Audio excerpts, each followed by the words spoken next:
विष्णू सहस्रनामाच्या विशेष नामांचा अर्थ बघता बघता काल 81 श्लोक आपण पूर्ण केले.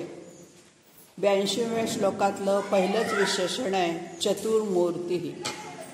आता ही जी 4 प्रकारची त्याची मूर्ती आहे, सगुण रूपातला मूर्त परमात्मा कशा प्रकारे नटला आहे हे बघता बघता याच्या 4 भगवंताच्या 4 मूर्ती ज्या रूपाने तो प्रकट झाला त्या वेगवेगळ्या लोकांनी वेगवेगळ्या स्वरूपात मानलेल्या. श्वेत, रक्त, पीत आणि कृष्ण. श्वेत म्हणजे पांढरी, रक्त म्हणजे लाल, पीत म्हणजे पिवळी आणि कृष्ण म्हणजे काळी. 4 रंगामध्ये या भगवंताचे अवतार झालेले असल्या कारणाने त्यांना या 4 रंगात 4 मूर्ती धारण केल्या अशा अर्थाने पण म्हटलेलं आहे. नंतर 4 प्रकार ज्याला मानलेले आहेत, विराट, सूत्रात्मा, अव्याकृत आणि तुरीय. हे सगळे तत्वज्ञानातले शब्द आहेत. तुरीय म्हणजे शेवटचं शुद्ध ब्रह्म, विराट रूप आपण पाहिलंय, सूत्रात्मा म्हणजे छोट्याशा सूक्ष्म रूपातला. अशा अर्थाने पण 4 मूर्ती मानलेल्या आहेत. 4 युगांमध्ये सुद्धा 4 प्रकारचे मूर्ती त्यांनी, कारण अवतार 4 युगात झालेले आहेत. सत्ययुगातला राम, त्रेतायुग, द्वापारयुग आणि कलियुग असे हे 4 अवतार मानताना त्या 4 युगांना धारण करणारा, 4 रंगांची रूपं धारण करणारा किंवा 4 रूपांमध्ये गुणांमध्ये वसलेला. या ठिकाणी शिवमहिमानातला एक श्लोक मला आठवला. बहलरजस तमसे विश्वोत्पत्तौ भवाय नमो नमः. त्या 4 ओळींमध्ये सुरुवातीला तो म्हणतो भवाय नमो. भव म्हणजे ब्रह्मदेव, या ब्रह्मदेवाच्या रूपात त्याला नमो नमः म्हटलंय. दुसऱ्या याच्यामध्ये त्याला, आता हा ब्रह्मदेव आहे, हा रजोगुणात्मक आहे. रजोगुण असल्याशिवाय सृष्टीची सृजनता निर्मिती शक्य नाही. दुसऱ्या ओळीमध्ये त्यांनी म्हटलेलं आहे प्रबळ तमो गुणाचा जो शिव रुद्र, त्याला म्हटलेलं आहे प्रबल तमसे तत्संहारे हराय नमो नमः. हर रूपातल्या, शिवाच्या रूपातल्याला नमस्कार. तिसऱ्या ओळीमध्ये तो म्हणतो सत्वगुणप्रधान विष्णू आहे, त्याचं रूप वर्णन केलेलं आहे आणि म्हणून तिथे म्हणतो तो जनसुखकृते सत्वदृक्तो मृडाय नमो नमः. मृड म्हटलेलं आहे तिथे त्याला. तर हा जो विष्णू रूपातला आहे त्याला, आणि शेवटचं जे त्याची तुरीय अवस्थेतलं इथं जे वर्णन होतं त्याला त्रिगुणातीत पद धारण करणारा, अशा अर्थाने जनसुखकृते सत्वदृक्तो मृडाय, आणि नंतर त्याचं त्रिगुणात्मक मत किंवा ज्याला या सत्व रज तमाच्याही पलीकडे असणारं निर्गुण निराकाराचं रूप, त्यात शिवाला त्यांनी नमस्कार. त्याच्यातही शिवाय नमो नमः आहे शेवटी. पण ते शिव हे महादेव या रूपातलं नसून परब्रह्म स्वरूपातलं त्रिगुणातीत असलेलं रूप आहे. तेव्हा अशा या 4 मूर्ती ज्यांनी धारण केल्या भक्तांसाठी, विश्वातल्या सृष्टीच्या उत्पत्तीसाठी, पालनपोषणासाठी किंवा संहारासाठी आपण म्हणूया, सगळ्या प्रकारची त्यांनी ही रूपं धारण केली. म्हणून त्याला चतुर्मूर्ती म्हटलं. या 82व्या श्लोकातल्या पहिल्या ओळीत सगळे 4 विविध प्रकार सांगितलेले आहेत. पहिले मूर्तीचे 4 प्रकार झाले. पुढचं म्हणलंय चतुर्बाहू. 15व्या श्लोकामध्ये आपण चतुर्भुज या अर्थाने चतुर्बाहू पाहिलेलं आहे. त्याच्या 4 भुजा आहेत. भुजा किंवा बाहू हे बलदंडतेचं प्रतीक असतं, सामर्थ्याचं, शक्तीचं प्रतीक असतं. आणि म्हणून ज्याला 4 हात आहेत आणि त्या 4 हातामध्ये त्याने शंख, चक्र, गदा, पद्म ही शस्त्र धारण केलेली आहेत, अशा अर्थाने त्याला संरक्षक, बलवाचक असं 4 रूपातलं 4 बाहू असलेलं म्हटलेलं आहे. कारण 15व्या श्लोकामध्ये तर तिथे तसंच वर्णन आहे. चतुरात्मा, चतुर्व्यूह, चतुर्द्रंष्ट, चतुर्भुजा. आणि म्हणून 4 हात हे त्याच्या सामर्थ्याचे प्रतीक आपण इथे पाहिलं. पुढचं आलंय चतुर्व्यूह. हेही विशेषण 15व्या श्लोकामध्ये आपण पाहिलं. 4 प्रकारची व्यूह. व्यूह म्हणजे युद्धातली व्यूहरचना नव्हे. इथे व्यूह हा अर्थ विशिष्ट प्रकारची सृष्टीची रचना करणारा, सृष्टीच्या कल्याणासाठी अवतार घेणारा अशा अर्थाने घेतलेला आहे. मग त्याला अनेक नावं वेगवेगळ्या उपनिषदांमध्ये, वेगवेगळ्या शास्त्रांमध्ये वेगवेगळी दिलेली आहेत. आता हे जे ऐतरेय उपनिषद आहे त्याच्यात त्यांनी म्हटलं आहे शरीर पुरुष, छंद पुरुष, वेद पुरुष आणि महापुरुष अशी ही त्याची 4 व्यूहरचना आहे. किंवा आपण 15व्या श्लोकात जे पाहिले 4 व्यूह कृष्णाच्या संदर्भातले पाहिले. संकर्षण, श्रीकृष्ण, प्रद्युम्न आणि अनिरुद्ध हे 4 व्यूह आपण त्या ठिकाणी पाहिले होते. तर तेही चार व्यूह. किंवा ईशोपनिषदामध्ये पहिल्याच उपनिषदामध्ये व्यूहचा अर्थ पसरणे, व्यापणे असा केलेला आहे. आणि म्हणून चतुर्दिक विस्तार, चारी दिशांना ज्याचा विस्तार पसरलेला आहे तो चतुर्व्यूह असाही शंकराचार्यांनी तिथे अर्थ ईशापनिषदाप्रमाणे काढलेला आहे. असं हे अनेक प्रकारांनी अर्थ लावता येण्याजोगी विशेषणं हेच सहस्त्रनामाचं वैशिष्ट्य. जी गुणवैशिष्ट्य आहेत, जी रूप गुण कर्म वैशिष्ट्य त्याची सांगितलेली आहेत, त्यामध्ये तुम्हाला अनेक प्रकारांनी अर्थगर्भता, अर्थघनता सापडते. आणि म्हणून आपण एवढंच लक्षात ठेवूया की त्यांनी सर्वत्र पसरून आपली चार रूप, चार भुजा, चार बाहू किंवा चार हस्त, चतुर्मूर्ती अशा अर्थाने त्यांनी सगळीकडे धारण केलं. पुढचं विशेषण आहे चतुर्गती. आता हा भगवंत परमात्मा गतिमान तर आहेच, कालरूपाने तो गतिमान आहेच. आणि म्हणून त्याच्या त्रिकालाच्या पलीकडे जेव्हा तो जातो त्यावेळेला या समाजाच्या रचनेसाठी त्यांनी चार आश्रम किंवा चार वर्ण अशी ह्यांची निर्मिती केलेली. गीतेमध्ये म्हटलंय चातुर्वर्ण्यम मया सृष्टम्. तर हा जो चतुर्गती दाखवणारा आहे ते ब्राह्मण, क्षत्रिय, वैश्य आणि शूद्र हे चार वर्ण किंवा ब्रह्मचर्य आश्रम, वानप्रस्थाश्रम, ब्रह्मचर्य आश्रम, गृहस्थाश्रम, वानप्रस्थाश्रम आणि संन्यासाश्रम असे चार आश्रम म्हणजे चार प्रकारांनी किंवा धर्म, अर्थ, काम आणि मोक्ष हे चार पुरुषार्थ वेळ. कोणताही अर्थ घेतला तरी ज्याची रचना, ज्याची गती, ज्याचे बाहू हे सगळे हे चार प्रकारचे म्हणजे ज्याला आपण एकापेक्षा अनेक उदरबाहू असं त्याचं जे पुरुष सूक्तातलं वर्णन आहे, सहस्रशीर्षा, सहस्रबाहू, त्यातले फक्त निवडक चार इथे त्यांनी घेतले. आणि म्हणून शेवटी त्याच्यापर्यंत जाऊन पोचण्यासाठी जे जे चार प्रकार आहेत ते सगळे आपण अंगीकारले पाहिजेत. म्हणजे चार आश्रम व्यवस्था स्वीकारली पाहिजे, चार वर्ण स्वीकारले पाहिजेत जे आपल्याला आपल्या कर्मानुसार मिळालेले आहेत. त्यानंतर चार पुरुषार्थांच्या प्राप्तीची प्रयत्न केला पाहिजे किंवा त्याच्याही पुढे जाऊन आणखीन चार मार्ग आहेत भगवंतापर्यंत जाण्याचे, कर्म, भक्ती, योग आणि ज्ञान. किंवा आधी उलटा क्रम घेऊया, ज्ञान, कर्म, योग आणि भक्ती. तर याच्यापैकी आपल्याला जो रुचेल, पचेल, मानवेल, जमेल, सोपा वाटेल तो मार्ग घ्यायचा आणि भगवंताची उपासना करायची असा या चतुर्गतीचा अर्थ आपण घेऊया.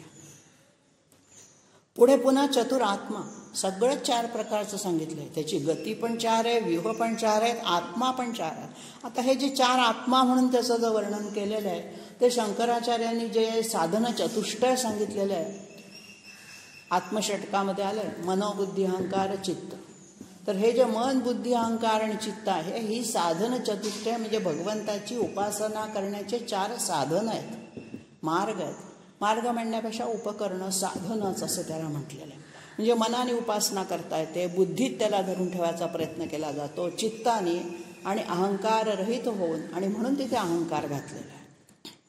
किंवा मन, बुद्धी, इच्छा, अहंकार असाही काही ठिकाणी त्याचा उल्लेख येतो. तर अशा या अंतःकरण चतुष्टयानी जो आपल्याला आत्मा नटलेला दिसतो भगवंताचा त्याला त्यांनी चतुरात्मा असं म्हटलेलं आहे. पुढचं घेतलंय चतुर्भाव. किती प्रकाराने त्याचं वर्णन करता येईल ते बघा. गती, आत्मा, व्यूह, बाहू, मूर्ती हे झाल्यानंतर उरलं काय, परत चतुर्भाव उरलं. आपल्या समाजामध्ये किंवा सगळ्या व्यवस्थेमध्ये चार वर्ण, चार आश्रम, चार पुरुषार्थ, चार योगाचे मार्ग ह्या सगळ्यांना घेतल्यानंतर सुद्धा यांचा जो निर्माता आहे, भावमध्ये भूधातू आहे निर्माण करणारा, ही सगळी निर्मिती ज्यांनी केली तो चतुर्भाव.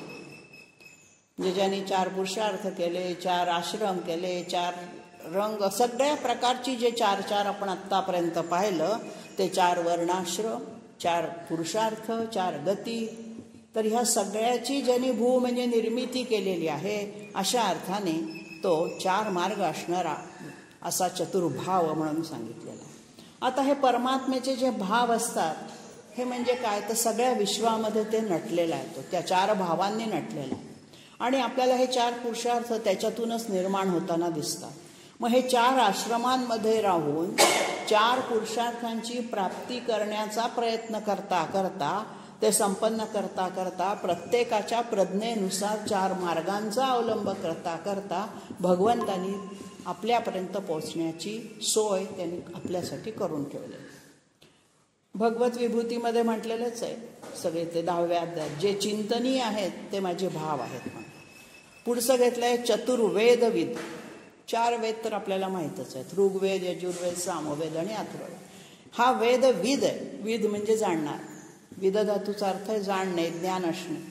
मग हा 4ही वेदांचं ज्ञान असणारा, आता ते 4 वेद ज्याच्या निश्वासातून उत्पन्न झाले, ज्यांनी त्याची वेदविद कृत असंही पुढे आलेलं आहे, तर असा हा जो आहे हा 4 वेदांचं यथावत ज्ञान, संपूर्ण ज्ञानाचा तो साठा आहे, उदधी आहे, अशा अर्थाने त्याला चतुर्वेदविद असंही म्हणते.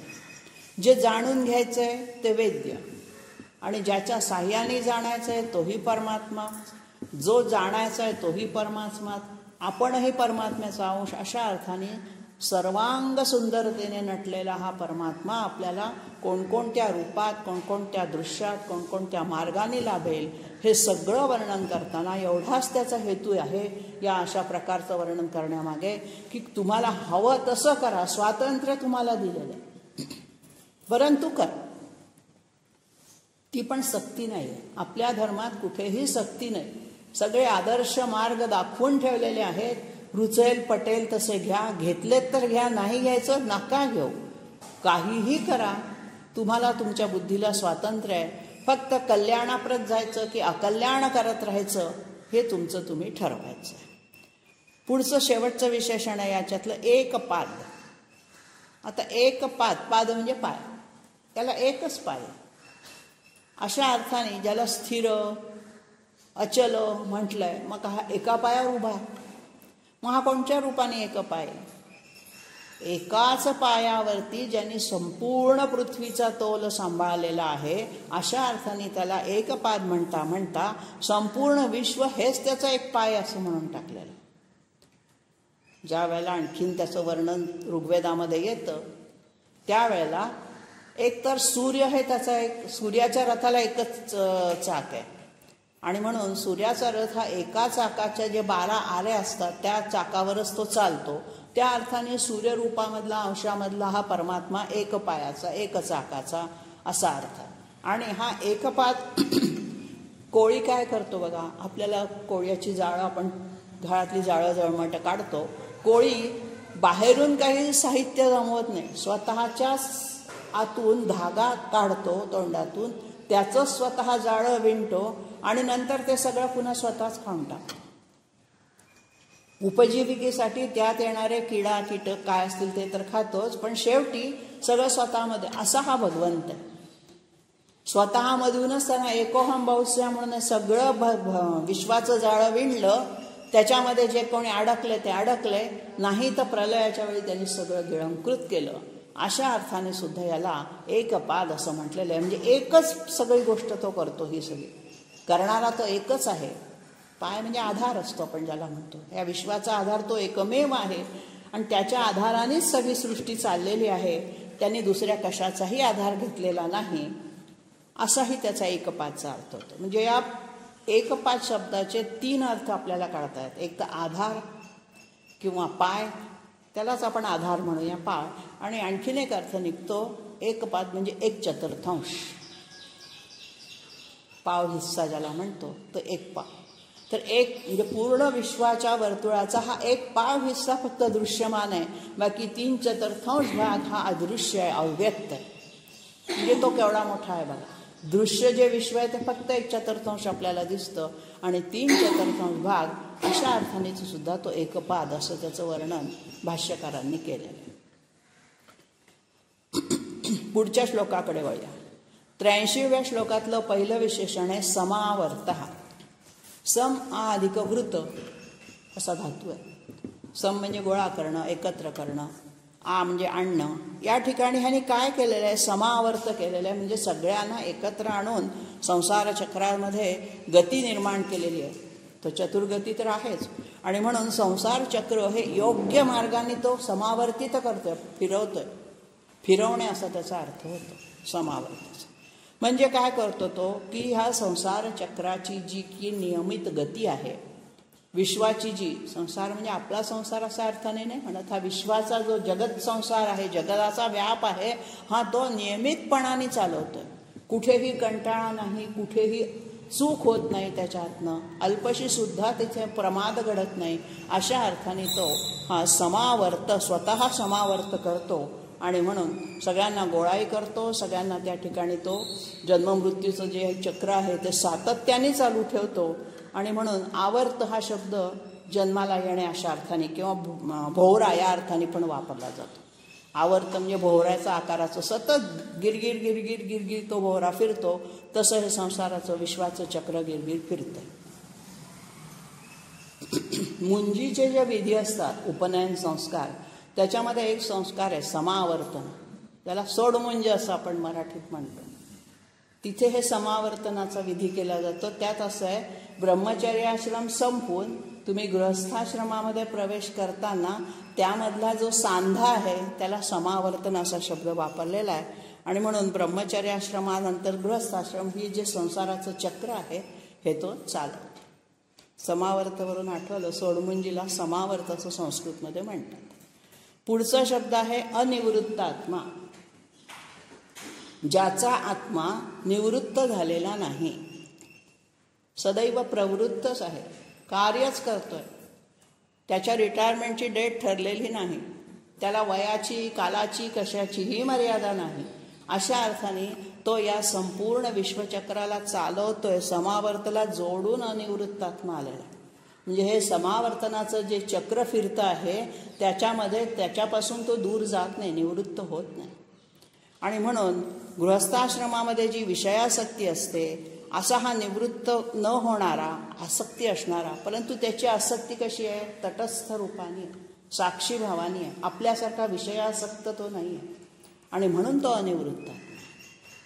त्याला काय म्हटलं तर तो निवृत्त आहे, सगळ्यातून कशातच अडकलेला नाही आहे. पण तरीसुद्धा चतुर्भाव रूपाने तो त्याच्यामध्ये अंतर्भूत आहेच. आणि अशा परस्पर विरोधी शब्दांमधून त्या अनिवृत्तात्म्याचं वर्णन या सहस्रनामामध्ये आलेलं आहे. पुढचं विशेषण आहे दुर्जय. दु हा उपसर्ग पुढे प्रत्येक विशेषण 4-5 विशेषणांमध्ये पुढच्या सगळ्या दुसऱ्या ओळीमधली जी पहिल्या ओळीतली 2 शेवटची आणि दुसऱ्या ओळीतली सगळी, दु हा उपसर्ग, जसा सु आपण पाहिला तसा दु हा उपसर्ग वाईट अर्थाने, दुष्ट या अर्थाने वापरला जातो. मग हा कसा आहे, दुर्जय, अवघड या अर्थाने. कशाला, जय म्हणजे जिंकायला. अपराजित हे विशेषण आपण पाहिलं होतं, अजेय, अपराजित. तसं हा दुर्जय, अजय किंवा अपराजितमध्ये ज्याला जिंकताच येत नाही, अजिबातच शक्यता नाही असा अर्थ छटा होती. इथे दुर्जयामध्ये जिंकायला कठीण आहे अशा अर्थाने अवघड आहे. फक्त भक्तांना मात्र तो जिंकता येतो, भक्तांच्या बाबतीत तो सुजय होतो आणि बाकीच्यांना आपल्याला तो अतिशय अवघड आहे, कठीण आहे, पण अशक्य नाही अशा अर्थाने इथे दुर्जय म्हटलं. ज्याला जिंकणं कठीण आहे, अवघड आहे. पुढचं घेतलंय दुरतिक्रम. अतिक्रम म्हणजे ओलांडून पुढे जाणे. ज्याला ओलांडून पुढे जाऊच शकत नाही किंवा ज्याला क्रमण करताना आपण त्याच्या पुढे काही जाऊ शकत नाही, त्याच्या वर जाऊ शकत नाही अशा अर्थाने. कारण तो आपल्या सगळ्यांच्या वरती आहे, आपल्या सगळ्यांचा स्वामी तो आहे. आणि या अर्थाने ज्याला मागे टाकणं किंवा ज्याला ओलांडून पुढं जाणं अशा अर्थाने हा अतिक्रमण करणं हे अशक्य. दुसरा अर्थ असा निघतो, त्याच्या आज्ञा कोणी ओलांडू शकत नाही. अगदी सूर्यसुद्धा त्याची आज्ञा ओलांडू शकत नाही परमात्म्याची, कारण हा सगळ्यांना आज्ञा देणारा आहे आणि म्हणून त्या आज्ञा आपल्याला पाळाव्याच लागतात. कोणीही मृत्यूला थोपवू शकत नाही. त्याची आज्ञा झाली की आपल्याला इथून जायचं आहे, प्रस्थान करायचं आहे. आणि अशा अर्थाने तो दुरतिक्रम आहे. पुढचं विशेषण घेतलंय दुर्लभ. दुःखेन लभ्यते, कष्टेन लभ्यते, सहा दुर्लभ. दुर्लभ म्हणजे मिळायला कठीण, ज्याच्याजवळ पोचणं कठीण. लभ धातूचा अर्थ आहे मिळणे, मिळवणे. तर आपल्याला हा मिळायला, आपल्याजवळ यायला किंवा आपण त्याच्याजवळ जायला हा अतिशय कठीण मार्ग आहे, काट्याकुट्यांनी भरलेला उपासनेचा मार्ग आहे. अशा अर्थाने त्याला दुर्लभ असं म्हटलेलं आहे. जसं रत्न शोधायसाठी समुद्राच्या नुसत्या काठावर उभं राहून चालत नाही, समुद्रात खोल खोल रत्न दडलेली असतात, तसा हा परमात्मा खोल खोल कुठेतरी दडलेला आहे आणि त्याच्यासाठी अत्यंत कठीण परिश्रम करावे लागतात. अशा अर्थाने तो दुर्लभ आहे. पुढचं विशेषण आहे दुर्गम. एकाच अर्थाचे आहेत सगळे. ज्याच्याजवळ आपल्याला पोचण्याचा मार्ग अवघड आहे, कठीण आहे, सोपा नाही, होकारार्थी आणि नकारार्थी, ज्याला ओलांडता येतही नाही, ज्याच्या जवळही जाता येत नाही, ज्याच्यापर्यंत आपण ज्याला मिळवूही शकत नाही. आता दुर्गममध्ये काय, गम म्हणजे जाणं, ज्याच्याकडे जाणं शक्य नाही, अवघड आहे, शक्य नाही म्हणण्यापेक्षा अवघड आहे. आता हा दुर्गम कसा आहे, भगवद्गीतेतल्या 7व्या अध्यायामध्ये आलेला आहे. मनुष्याणाम सहस्रेषु कश्चित यतती माम यतती सिद्धये यततामपि सिद्धानाम. कश्चित यतती सिद्धये, मला सिद्ध करून घ्यायचा, मला मिळवण्याचा प्रयत्न मनुष्याणाम सहस्रेषु, हजारामधला एखादा करतो. आणि जो यततामपि सिद्धानाम, जे प्रयत्न करणारे जे सिद्ध पुरुष आहेत त्यांच्यापेक्षा मध्ये सुद्धा कश्चिन माम वेत्ती तत्वतः, त्यांच्यापैकी कोणा एकालाच मी तत्वतः कळतो. वेत्ती म्हणजे जाणतो. म्हणजे इतका तो अवघड आहे की हजारो लोकांनी प्रयत्न केले तरी त्याच्यातल्या एखाद्याला तो शक्य होतो. पूर्णांशाने नाही, पूर्णांशाने सिद्धयोगी करू शकतात. म्हणून ज्याच्यापर्यंत पोचणं, ज्याच्याकडे जाणं, आपण म्हणतो ना एखादा रस्ता फार दुर्गम आहे, अतिशय एकांतातला आहे, तसा हा भगवंताकडे जाण्याचा रस्ता अतिशय अवघड, आडवाटेचा, आडवळणाचा, वळण असलेला, घाटातून जाणारा. अशा अर्थाने पुढचं विशेषण आहे दुर्ग.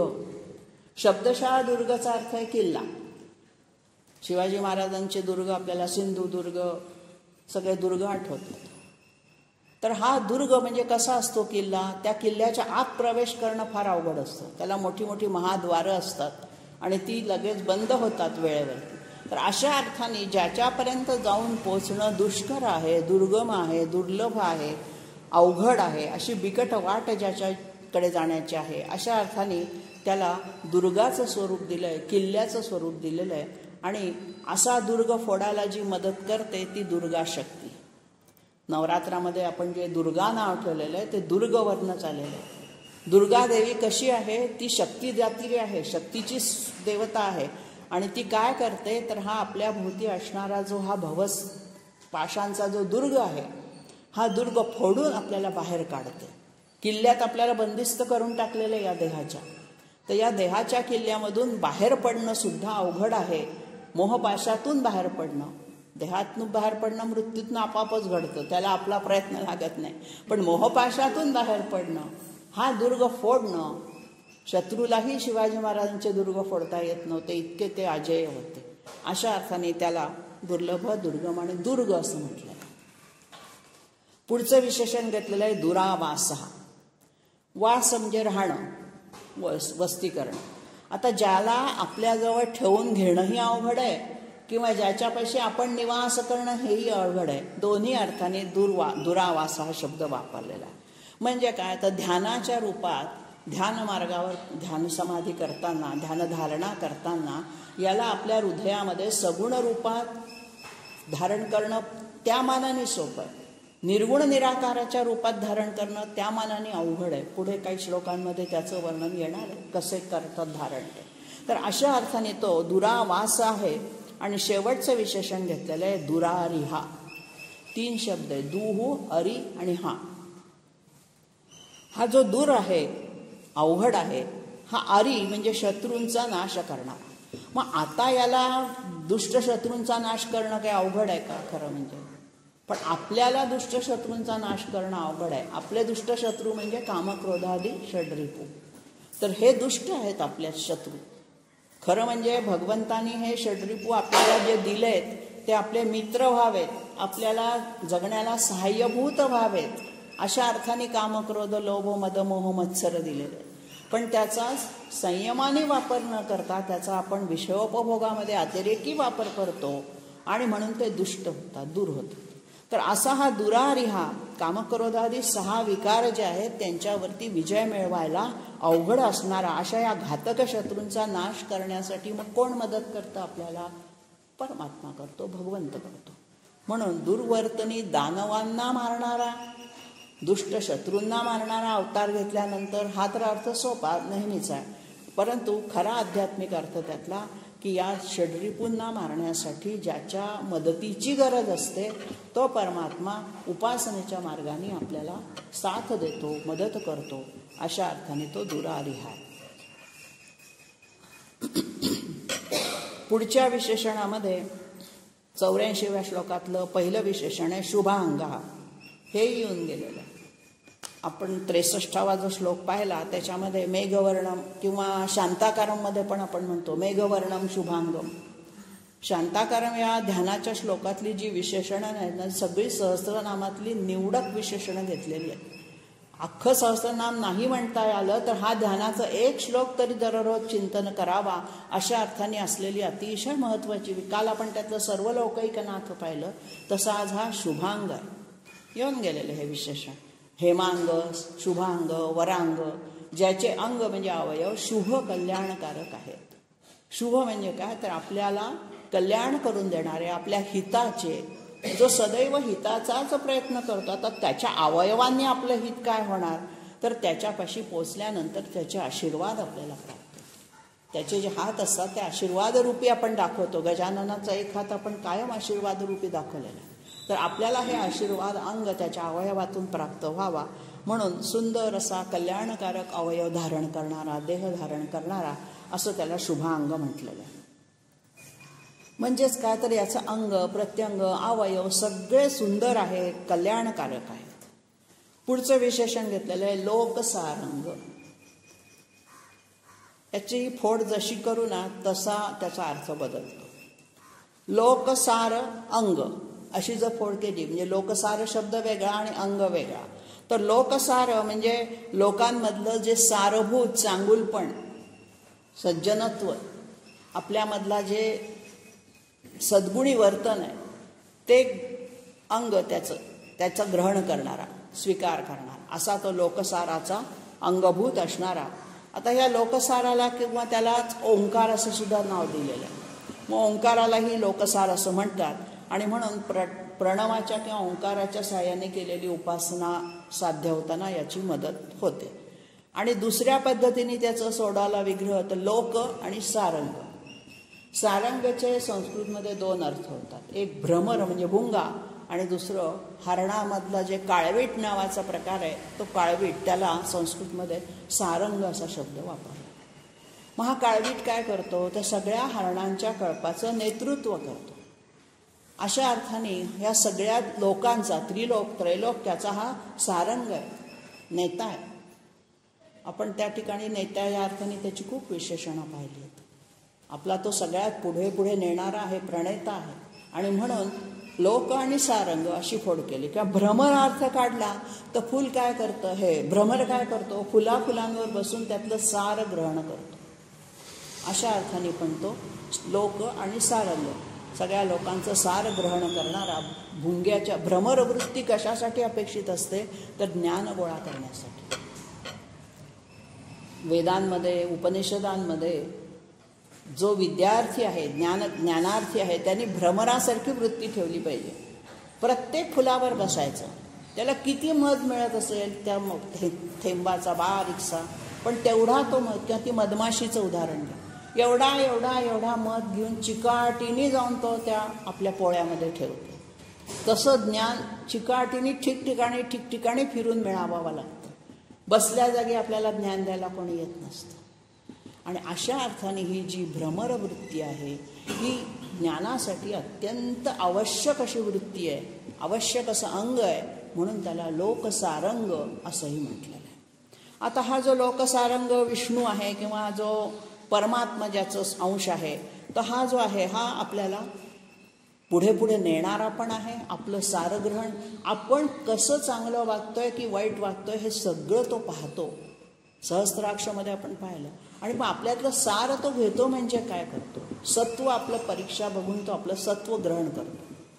चांगलं जे असेल त्याचं तो ग्रहण करतो आणि जे काही वाईट असेल त्याच्या कर्मफळाची आपल्याला भोगरूपाने शिक्षा देतो. अशा अर्थाने पण त्याला म्हटलेलं. पुढचा तर सुतंतू आणि तंतुवर्धन ही जोडी एकदम बघूया. तंतू म्हणजे धागा. कापसाचा जो धागा काढला जातो, सूत काढलं जातं, त्याला तंतू असं संस्कृतमध्ये म्हणतात. आता हा कसा आहे तर सुतंतू आहे, चांगला तंतू आहे, धागा आहे, भक्कम धागा आहे, तुटत नाही तो. मग ह्या तंतूने तो काय विणतोय तर विश्वरूपी वस्त्र, पटल. विश्वपटलाचा हा सुतंतू आहे असं त्याचं वर्णन केलेलं आहे. मग हे विश्वरूपी वस्त्र विणणं इतकं सोपं काम नाही आहे. आडवे उभे धागे, प्रारब्धाचे आडवे उभे धागे सगळ्यांचे जोडायचे आणि प्रत्येकाचं वेगवेगळ्या रंगाचं आकाराचं वस्त्र तयार करायचं आणि पूर्ण विश्वाला नटवायचं. हे काम करण्यासाठी चांगलाच धागा लागणार. आणि म्हणून या विश्वपटलाला जो उत्तम तंतू धागा असेल तो सुतंतू परमात्माच आहे. आणि नुसता धागा असून भागत नाही, तो तंतू वर्धन झाला पाहिजे. तो तंतू वाढवत वाढवत विणत विणत विणत पुढे येऊन जाणारा पाहिजे. नुसता एक धागा निर्माण करून ठेवून देऊन चालत नाही. तर त्या जगतरूपी वस्त्राचं पालन, जगतरूपी या जे काही पटल आहे त्या पटलाचं विश्वाचं पालन पोषण केलं पाहिजे, त्यांना वाढवलं पाहिजे, वर्धन केलं पाहिजे, सतत त्याचं वाढवण सुरू ठेवलं पाहिजे. म्हणजे जगतरूपी पटलाला कशाने प्रकृतीरूपी तंतू असं शंकराचार्य म्हणतात. हाचा तंतू कशाचा आहे? हा पुरुष आहे. सांख्य तत्वज्ञानामध्ये प्रकृती पुरुष आपण पाहिले. तर हा जो जगत पुरुष आहे, महापुरुष आहे, हा आपल्या प्रकृतीरूपी धाग्यांनी हे विश्वरूपी वस्त्र विणतोय आणि सतत वाढवतोय, वाढवणार आहे. ते कमी कमी होत नाही. एकदम प्रलयाच्या वेळेला फक्त ते गुंडाळून ठेवतो. ते विश्वपट नष्ट करत नाही, गुंडाळून आपल्यापाशी ठेवून घेतो सूक्ष्म रूपात. आपण मत्स्यावतारात पाहिलं, सूक्ष्म रूपाने तो त्याचं रक्षण करतो सगळ्यांचं. तर अशा अर्थाने हा सुतंतू पण आहे, तंतू वर्धन पण करणारा आहे, वाढणारा पण आहे आणि त्यांचं छेदन करणारा पण आहे. सगळ्या या क्रिया आहेत, विणणे वाढवणे, त्याचा तो करताय. पुढची जी विशेषण आहेत 3, इंद्रकर्मा, महाकर्मा आणि कृतकर्मा, ही अशी जोडीने आलेली आहे. आता यातलं पहिलंच विशेषण आहे इंद्रकर्मा. आता इंद्रकर्मा, इंद्रासारखं ज्याचं कर्म आहे. आता इंद्र हा तर देवांचा देव आपण म्हणून फक्त इंद्र मानतो, तसं नाही आहे. इंद्र शब्दाचा अर्थ असा आहे की प्रत्येक घटकामध्ये किंवा प्रत्येक विभागामधला जो मुख्य किंवा श्रेष्ठ त्याच्यातला तो इंद्र. गजेंद्र म्हणतात. हत्तींमध्ये जो श्रेष्ठ तो गजेंद्र, माणसांमध्ये जो श्रेष्ठ त्याला नरेंद्र म्हणतात. विवेकानंदांचं नाव होतं नरेंद्र. तर असा हा गजेंद्र, नरेंद्र अशा ज्या स्वरूपामध्ये, किंवा कपिंद्र, हनुमानाला आपण कपिंद्र म्हणतो, तर अशामध्ये इंद्र शब्दाचा अर्थ आहे श्रेष्ठ, त्या त्या योनीमधला श्रेष्ठ किंवा त्या त्या जमातीचा जातीमधला मुख्य. तर अशा अर्थाने हा इंद्र कर्मा, त्या श्रेष्ठ माणसाचं कर्तव्य कसं असलं पाहिजे? अतिशय आदर्श असलं पाहिजे, कारण त्याच्या मागे सगळे येणार आहेत. कपिंद्र म्हणजे हनुमानाचं वागणं आचरण इतकं शुद्ध आणि भक्तिभावपूर्ण होतं की सगळी वानर सेना त्याच्या एका हाकेला ओ देऊन येते आणि तो म्हणेल तसं सगळं करतं. अशा अर्थाने हा इंद्रकर्मा आहे. आता ऋग्वेदामध्ये इंद्र हे परमात्मावाचक शब्द आलेला आहे. ऋग्वेदामध्ये सगळ्याधिक सूक्त जी आहेत, त्याच्यात निरनिराळ्या देवतांची सूक्त आहेत, सगळ्याधिक सूक्त ही या इंद्रदेवतेच्या नावाने केलेली, किंवा इंद्रदेवतेचं वर्णन करणारी, इंद्रदेवतेच्या पराक्रमाचं कौतुक करणारी अशी. इथे काय वर्णन केलेलं आहे म्हणजे जवळजवळ 250 सूक्त जर त्या ऋग्वेदात असतील तर काही सूक्तांमध्ये असं वर्णन केलेलं आहे की वृत्र नावाचा एक असुर होता. त्या वृत्रासुराला देवांच्या गायी पळवून नेल्या त्याने, आणि इतका तो शक्तिमान इतका हे होता की त्याच्याशी मग इंद्राचं युद्ध झालं. त्या वृत्रासुराला मारण्यासाठी इंद्राने महान पराक्रम केला आणि म्हणून गायी पळवून नेल्या. त्यांची सोडवणूक करण्यासाठी भगवंतानी या इंद्र रूपाने, श्रेष्ठत्वाच्या रूपाने त्याच्याशी युद्ध केलं, वृत्रासुराला ठार मारलं, अशी ऋग्वेदातली कथा आहे. तर त्याप्रमाणे आपली जी इंद्रिय आहेत, गो म्हणजे इंद्रिय पण होतं, मग ही इंद्रिय जे विषय पळवून नेत आहेत त्यांच्याशी युद्ध करायचं. आपली इंद्रिय काय करतात? आपल्याला मन तिकडेच खेचतं, वाईट आहे कळतं तरी मन तिकडेच वळतं आपलं. नाही हे चांगलं लागतं, आणखीन खाऊ आणखीन खाऊ. तर अशा अर्थाने आपली गो म्हणजे इंद्रिय ज्यांनी पळवून नेली आहेत त्या विषय वासनांचा षड्रिपूंचा हा इंद्ररूपी देव नाश करण्याचं मोठं महान कर्म करतो. आणि म्हणून पुढचं विशेषण आहे महाकर्म. सोपं नाही आहे हे काम, अतिशय अवघड काम. इंद्रिय दमन किंवा संयमन शमदममधला हा अतिशय अवघड आहे. आणि हे काम करण्यासाठी मग आपल्याला कोण प्रेरणा देतं, कोण मदत करतं?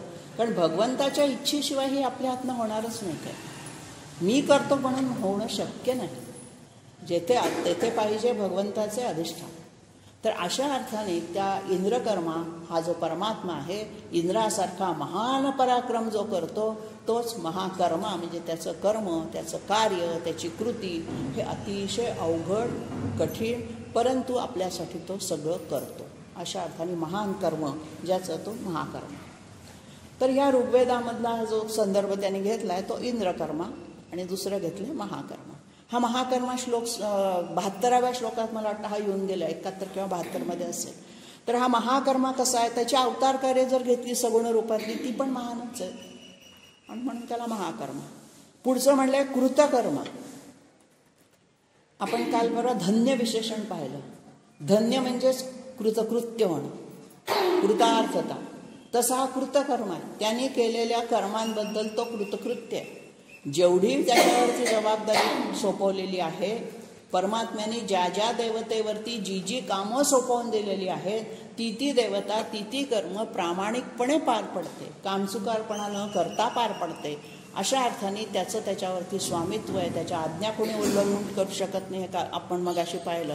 तर अशा अर्थाने हा कृतकर्म आहे. म्हणजे ज्याने आपली सगळी कर्तव्य आपल्याच निरनिराळ्या अंशातून रचलेल्या देवतांच्या मार्फत पार पाडलेली आहेत. आणि हा आदर्श आपण ठेवायचा की आपण सुद्धा कृतकर्म व्हायचं. कुठलीही कर्म आपल्यावरची जी असतील सोपवलेली आपल्या आचरणानुसार ती पार पाडायची आहेत. कारण गृहस्थाश्रमातल्या माणसाचं कामच आहे अतिथी देवो भव. गृहस्थाश्रमात अतिथीचा कंटाळा करायचा नाही, तो अधर्म आहे. म्हणजे धर्म आणि अधर्म केवळ तत्वज्ञान वाचणं यालाच नाही म्हणायचं. मागे एकदा धर्मशब्द म्हणजे शेजार धर्म हा सुद्धा आपण धर्म मानतो. म्हणजे प्रत्येक ठिकाणी आपलं आचरण शुद्ध, योग्य, त्या परिस्थितीला अनुरूप असलं पाहिजे.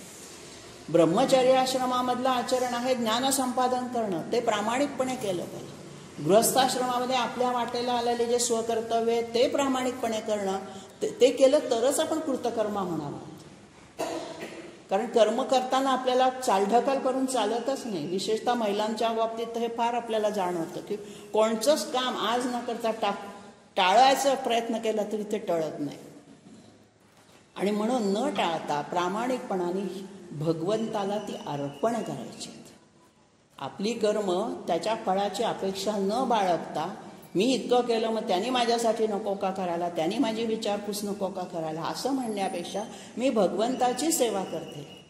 आमची आजी लहानपणी नेहमी म्हणायची, कोणाला आंघोळ घातली मी कृष्णाला आंघोळ घालते, मी कृष्णाचं सगळं करते, सांभाळते त्या बाळकृष्णाला. अशा अर्थाने जेव्हा जीवनाकडे बघण्याचा आपला दृष्टिकोन आपल्याला प्राप्त होतो त्यावेळेला सगळी कर्म भगवंतार्पण बुद्धीने होतात, ईश्वरार्पण आपण ती करतो आणि मग आपण कृतकृत्य होऊन शेवटी वानप्रस्थाश्रमामध्ये राहू शकतो.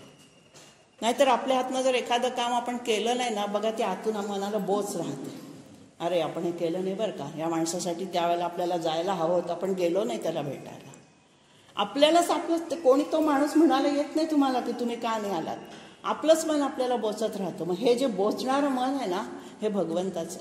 मी नेहमी सांगते आपल्याला 2 मनं असतात, एक देवाचं आणि एक राक्षसाचं. कोणत्या मनाचा कोणत्या वेळी जय होईल सांगू नाही शकत. नेहमी चांगला वागणारा देव माणूस कधी कधी असा वागतो की कोणाचा विश्वासच बसत नाही या माणसाने असं काही केलं असेल. त्यावेळेला त्याचं राक्षसी मन जागृत होतं, देवाच्या मनावरती त्याची कुरघोडी होते. अशा अर्थाने हा कृतकर्मा आपल्या बाबतीमध्ये आपण सुद्धा पाळायला पाहिजे. शेवटचं विशेषण आहे कृतागम. आगम म्हणजे वेद. ज्यांनी वेद निर्माण केले, आगम निगम, तो कृत म्हणजे ज्यांनी सम्यक ज्ञान वेदशास्त्राचं निर्माण केलं. हाही श्लोक 17व्या श्लोकामध्ये हा विशेषणाचा भाग येऊन गेला आहे. तिथे आपण त्याचं स्पष्टीकरण पाहिलं. पुढच्या श्लोकाकडे वळूया. उद्भव सुंदर सुंदो. उद्भव, ज्याला आपण निर्मिती म्हणूया, संभव, प्रभव, उद्भव, हा सगळा एकच भू अर्था धातूपासून बनलेले शब्द आहेत. तर भू म्हणजे काय, तर निर्माण होणं, तयार करणं. तर हा जो उद्भव आहे हा कसा आहे, सगळ्यांचं मूळ कारण आहे आणि त्यांनी जगाचा उद्भव केला, निर्माण केलंय. जगाची सगळी संभवामी युगे म्हणता म्हणता सगळ्या अवतार रूपाने त्यांनी आपल्याला उत्कृष्ट सगळ्या गोष्टी अवस्था आपल्याला उत्कृष्ट रीतीने प्राप्त करून दिली. उगमस्थान हा शब्द उद्भवला जरा जास्त योग्य वाटतो. सगळ्या आपल्यांचं उगमस्थान तोच आहे. पुढे त्याचं वर्णन केलंय सुंदर. या अर्थाची पण आपण खूप विशेषणं पाहिली. सुंदर ते ध्यान उभे विटेवर, सगळं परमेश्वराला ध्यान त्याचं सुंदरच आहे. किती त्याची सगळी विशेषणं वर्णन केलेली आहेत, ती सुंदर सौंदर्याने नटलेली सगुण रूपातली आहे. आता इथे उद्भव हे निर्गुण रूपातलं विशेषण आहे, तर परत सुंदर आणि पुढचं सगुण रूपातले आहेत. आता हा सुंदर कसा आहे, सुस्वरूप कसा आहे, तर त्याचे नाम, गुण, कृती ही सगळी सुंदर आहे. नुसता दिसायला सुंदर नाही, त्याच्या मनातले भाव सुंदर आहेत, त्याच्या मनातले अंतःकरण शुद्ध आहे, किंवा त्याचं रूप सुंदर आहे, गुण सुंदर आहेत, त्याचं बघणं सुंदर आहे, त्याचं नाव सुद्धा भक्तांना अतिशय आवडणारं सुंदर आहे. पुढचं घेतलेलं आहे सुंद. आता हा सुंदर मधला जो सुंद शब्द आहे हा आताच्या आपल्या वापरात नाही आहे. हा वैदिक व्याकरणामध्ये, वैदिक शब्दांमध्ये याचं फार आहे. सुंद नावाचा एक असुर होता, म्हणून आता कोणी आपण सुंद नाव ठेवत नाही. आपल्याला माहिती आहे भाऊबंदकीमध्ये आपण सुंद आणि उपसुंद हे दोन भाऊ होते, फार मोठे राक्षस होते हे. आणि म्हणून त्या दोघा भावांमध्ये तिलोत्तमा नावाच्या एका स्त्रीवरून भांडणं झाली. नाहीतर ते एकमेकांना धरून ठेवणारे होते, खूप एकमेकांवर प्रेम होतं. परंतु मध्ये हा विषय आडवा आला आणि म्हणून सुंदोपसुंदी हा शब्द त्याच्यावरनं तयार झाला. हा सुंद राक्षसाचा इथे उल्लेख आहे, पण या अर्थाने इथे सुंद त्यांना म्हटलेलं नाही. कारण सुंद म्हटलं की सुंद राक्षस आठवतो. ऋग्वेदामध्ये सुंदचा अर्थ केलाय सुष्ठु सुखम ददाती सहा. सुष्ठु म्हणजे अतिशय चांगलं, जो चांगलं सुख देतो आपल्याला, सुष्ठु म्हणजे अतिशय उत्तम, तो सुंद. आता आपल्याला हा सुंदर सुख, सुष्ठु सुख किंवा अतिशय उत्तम सुख म्हणजे काय, परमानंद, जो आपल्याला परमानंद मिळवून द्यायचा प्रयत्न करत असतो, करुणाकर आहे आपल्या बाबतीत, तो दयाळू आहे, अशा अर्थाने इथे सुंद शब्द. पुढचं विशेषण आहे रत्ननाभा. ज्याची नाभी रत्नासारखी आहे किंवा ज्याच्या नाभीमध्ये रत्न आहेत, अशा दोन्ही अर्थाने त्याला सुंदर नाभी असलेला. नाभी रत्नांनी, जेव्हा देवाची सगुण मूर्ती असते बघा, त्याच्या बेंबीच्या नाभीच्या ठिकाणी रत्न जडित केलेलं असतं, त्याला रत्नासारखी आहे. कारण नाभी हे उद्भवाचं स्थान आहे. नाभीतून पुनर्जन्म जो होत असतो बाळाचा, त्या नाभीतून होत असतो. आणि म्हणून अशा अर्थाने त्याला रत्ननाभ, सुनाभ सुद्धा आपण पाहिलंय, पद्मनाभ शब्द, अनेक शब्द नाभ या अर्थाने आलेले आहेत. तेव्हा जे शाश्वत असं आत्मतत्व आहे त्याला आपण रत्न म्हणूया. आणि हे शाश्वत परमात्म तत्व आपल्याला नाभीसारखं आपल्या नाभीमध्ये धारण करता आलं पाहिजे, हा इथे अर्थ आहे. पुढचं आहे सुलोचन. त्याची सगळी पुन्हा सगुण रूपातलीच वर्णन आहे. डोळ्याला संस्कृतमध्ये खूप शब्द आहेत, नेत्र, नयन, चक्षु, लोचन, ईक्ष. आपण इभेक्षणामध्ये पाहिलं होतं ईक्ष. तर ह्या सगळ्या रूपांनी त्याचे जे डोळे आहेत ते अतिशय म्हणजे अतिशय चांगले आहेत, प्रसन्न आहेत. डोळे चांगले असणं म्हणजे त्याच्यामध्ये प्रसन्न भाव असणं असा त्याचा अर्थ आहे. पुढचं विशेषण आहे अर्क. अर्क हे सूर्याच्या 12 नावातलं एक नाव आहे. किंवा आपण अर्क म्हणजे एखाद्या गोष्टीचा अर्क काढला, म्हणजे त्याचं ज्याला आपण गाभा म्हणूया, सार म्हणूया, असं काढलं. एखादी वनस्पती वाटून आयुर्वेदामध्ये त्याचे अर्क काढले जातात. सगळे द्राक्षाचा अर्क काढला जातो. तर अशा पद्धतीने पण तो सगळ्या या विश्वाचा अर्क आहे. किंवा अग्निरूपाने, स्फटिक रूपाने. अर्कचे संस्कृतमध्ये 3 अर्थ होतात, अग्नी, स्फटिक किंवा ज्याला आपण रत्न म्हणूया, असाही तिथे अर्थ होतो, सूर्य. तर हा अर्क रूपात आहे. सूर्यरूपातलं त्याचं वर्णन खूप ठिकाणी सहस्त्रनामात आलेलं आहे. पुढचा शब्द आहे वाजसन. हा थोडासा वैदिक यज्ञयागाशी संबंधित शब्द आहे. वाजसनेय संहिता आहे. संहिता म्हणजे एक ग्रंथ. तर त्या वाजसनेय ऋषींनी त्याच्यामध्ये सगळी यज्ञयागाची माहिती लिहून ठेवलेली आहे. अशा अर्थाने त्यातला जो वाजसन तो अन्नाचं दान करणारा अशा अर्थाने तिथे वापरलेला आहे. अन्नदानाचं महत्त्व सगळ्यात मोठं आहे, कारण माणूस खाऊन खाऊन पोटाच्या वर खाऊ शकत नाही, तृप्त होतो आणि लगेच अन्नदाता सुखी भव असं म्हणण्याची आपल्याकडे पद्धत आहे. तर त्या अर्थाने हा वाजसनेय यज्ञ अन्नदानाचं महत्त्व सांगतो आणि त्यातलं जे अन्न आहे त्याला वाजस असा शब्द वापरलेला आहे. वाज असा नुसता अर्थ काढला वाज तरी सकस अन्न, आणि मग हे अन्न ज्या यज्ञामध्ये अर्पण केलं जातं, यज्ञाद्वारा ज्याचं अन्नदान केलं जातं यज्ञाच्या निमित्ताने, तो वाजस. हा वाजसन जो आहे हा आपल्याला अन्नाचं महत्त्व पटवून देणारा आहे. अन्नाचा त्याग करायला सांगणारा नाही, अन्नाचं दान करायला सांगणारा आहे. पुढचं आहे शृंगी. अनेक शृंगी आपण पाहिलं काल, एक शृंग पण आहे. अशा अर्थाने शृंगी म्हणजे शिंग असलेला. मत्स्यावतारातलाच पुन्हा हा उल्लेख आपण तो पाहिला होता. पुढचं विशेषण आहे जयंत. जयंत हा इंद्राचा मुलगा आहे.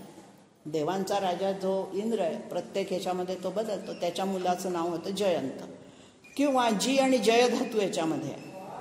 हा जयंत हा अजय होता, त्याला कोणी जिंकू शकलं नाही अशा अर्थाने त्याला जयंत म्हटलेलं आहे. मग हा भगवंत सुद्धा अपराजित आहेच, त्याला कोणी अजय आहेच, अजित आहेच. अशा अर्थाने हा जी धातू म्हणून शत्रूंना जिंकणारा किंवा पराक्रमी, सर्वदा विजयी ठरणारा. कारण पुढचंच विशेषण घेतलं सर्वविजयी. म्हणजे जयंत हा कसा आहे तर सर्वविजयी, सदा सर्वदा जय मिळवणारा, कधीही हार न खाणारा, अशा अर्थाने तो विजयी आहे. आता इथे ह्याला सर्वविद म्हणजे सगळं काही जाणणारा, सगळं ज्ञान ज्याने जाणलेलं आहे असा हा सर्वविद आहे. आणि हा सर्वविद असून सुद्धा सर्व वेत्ती विंदते अशा अर्थाने सगळा जयवान आहे, तो जयी आहे. अशा अर्थाने तो सदैव ज्ञान साधना करत आपल्याला जो प्राप्त होतो. जिंकणं म्हणजे काय, नुसतं युद्ध जिंकणं असं नाही, तर आपल्यामधल्या ज्या डिपूंना जिंकणं अशा अर्थाने तो सुद्धा आपल्याला सर्वविजयी तो स्वतःही आहे आणि आपल्यालाही सर्वविजयी होण्यासाठी मदत करणारा आहे. आदर्श असा तो आपल्या पुढे आहे. अशा अर्थाने इथे सर्वविजयी आणि जयंत दोन्ही शब्द पराक्रम या अर्थाने वापरलेले. ज्ञान कसं असतं, बलावर आधारलेलं असतं. बल कसं असतं, ज्ञानावर आधारलेलं असतं. आणि म्हणून काही विशेषणं सर्वविजयी, जयंत हे सगळी त्याची पराक्रमाची वैशिष्ट्य आहे, बलाची विशिष्ट आहे. आणि वरचं जे आहे पहिलं जे होतं आपल्याला वेद सगळे जाणणारा वेदविद, वेदविद अशा अर्थाने त्याला ज्ञानाचं रूप म्हटलं. म्हणजे ज्ञानाचं रूपही तोच, बलाचं रूपही तोच, आणि म्हणून तो सुंदर आहे. नुसता रूपाने नव्हे तर गुणांनी पण तो सुंदर आहे. ज्ञान स्वरूप आहे. ज्ञान हे शुद्ध आणि सुंदरच असतं. कोणचं ज्ञान हे अशुद्ध नसावं. आणि म्हणून याला सर्वविजयी म्हणून या ठिकाणी आपण आज थांबू.